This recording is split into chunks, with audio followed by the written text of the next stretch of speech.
सबसे पहले मैं अपनी बात शुरू करूं तो आज महाराष्ट्र के अंदर जो प्लेन हादसा हुआ है जिसमें वहाँ के उप मुख्यमंत्री का निधन हुआ है और उनके साथ 6 लोगों का निधन हुआ, उनको मैं अपनी शोक संवेदना व्यक्त करता हूं।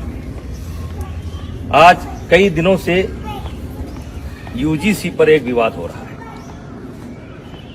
और यूजीसी का विवाद यहां से शुरू होता है कि सरकार पढ़ने वाले बच्चों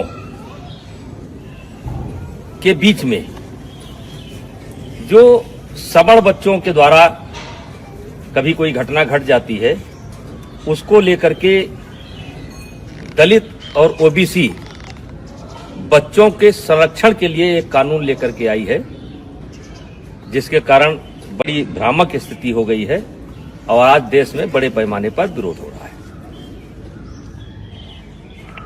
ये मेरे सामने कुछ बच्चे हैं, इसमें हमारे भी बच्चे हैं और दलित समाज और पिछड़े समाज लगभग हर समाज के बच्चे हैं। ये रोज साथ में खेलते हैं।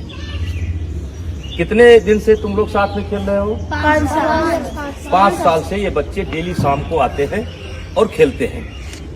फिर इनको कोई नाश्ता पानी? हाँ, जैसे लड्डू मिठाई चाय आम मटर सीजनल, यानी जो घर पर रहता है वो ये लोग साथ में बैठ करके ये नाश्ता करते हैं। ये कोई कानून के तहत नहीं कर रहे हैं, ये कानून के बंदिश से नहीं खेल रहे हैं। ये हमारी सनातन की परंपरा रही है, हमारे नस नस में है। पंडित दीनदयाल जी ने कहा था कि जो नीचे हैं उनको ऊपर लाना है और यही हमारी सनातन परंपरा है, यही हमारी सवर्ण परंपरा है कि जो नीचे हैं उनके साथ भेदभाव ना करना, ऊपर लेकर के आना। इसका मिसाल ये किसी कानून के तहत नहीं हो रहा है। और आज मैं सरकार से कहना चाह रहा हूं कि समाज कैसे चलता है, ये ऑफिस में बैठ करके समाज को नहीं चलाया जा सकता है। समाज को चलाना है तो गांव आइए और गांव में देखिए कि बिना भेदभाव के, बिना किसी जातीय रंग के एक साथ बच्चे खेलते हैं। कोई बच्चा किसी की जात नहीं पूछता है। क्या आप चाहते हैं कि भविष्य में इस घर के अंदर एंट्री दी जाए तो ओबीसी को न दी जाए? क्या आप चाहते हैं इस घर में एंट्री दी जाए तो दलित को न दी जाए? क्या आप चाहते हैं ऐसा आप माहौल खड़ा कर रहे हैं?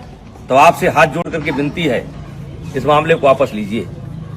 और मैं अपील करना चाहता हूं, सवर्ण समाज से अपील करना चाहता हूं कि इसमें संपर्क करिए ओबीसी के लोगों से। ओबीसी समाज के जो समझदार लोग हैं उनसे संपर्क करने की जरूरत है।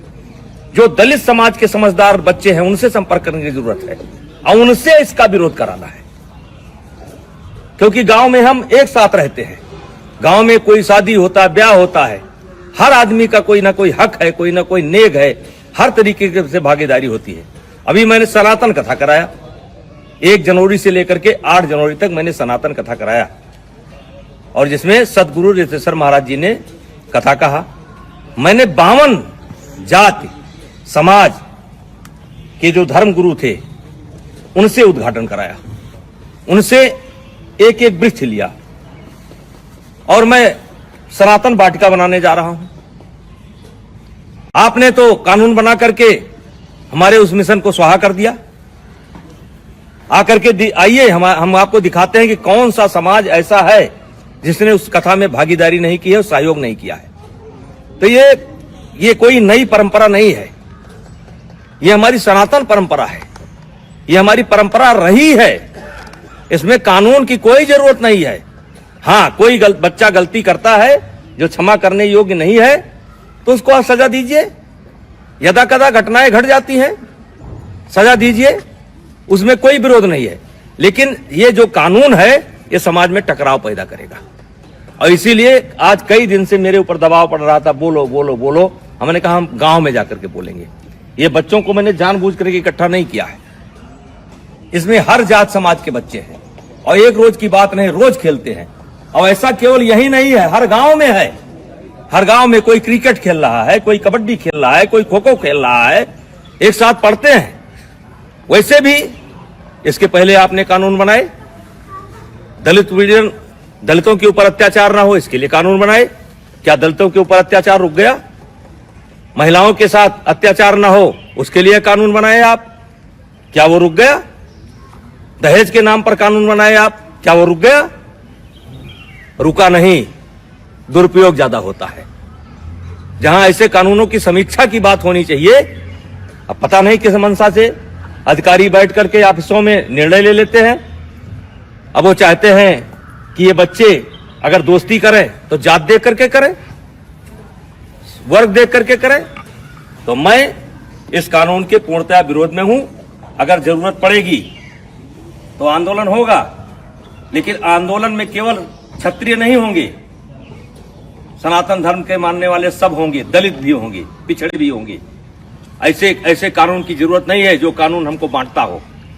ऐसे कानून की जरूरत नहीं है। तो कृपया हाथ जोड़ करके विनती है, मैं बहुत छोटा आदमी हूं, मैं जानता हूं कि इसका असर पता नहीं आप पर पड़े कि न पड़े, लेकिन ये गांव ऐसे नहीं चलता है।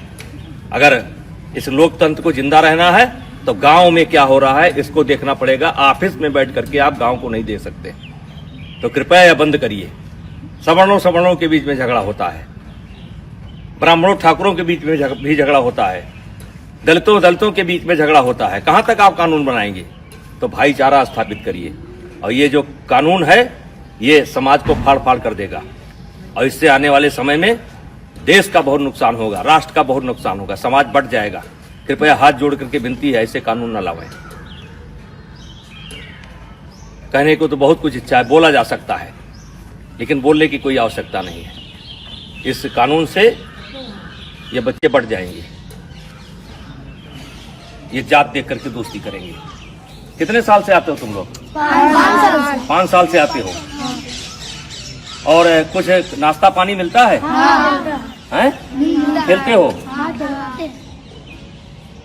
तो मैं जो लोग भी लेकर के आए हैं उनसे कहना चाहता हूं कि यह कानून आपका समाज में भेदभाव पैदा करेगा और ये बच्चे बढ़ जाएंगे, और ये देश के लिए अच्छा नहीं होगा।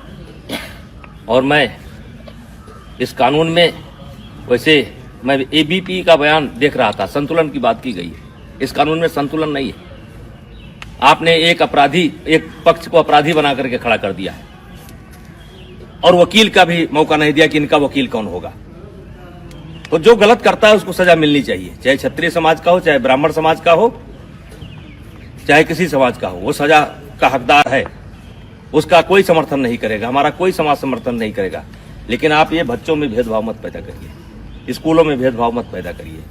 और मैं फिर अपील करना चाहता हूं, दलित समाज के बच्चों को, जो पढ़े लिखे बच्चे हैं उनको अपील करना चाहता हूं, ओबीसी समाज के बच्चों को अपील करना चाहता हूं। ये देश हम सबका है, और इस देश में सौहार्द बनाए रखना हम सबकी जिम्मेदारी है। तो कृपया ऐसे कानून का समर्थन न करें। धन्यवाद।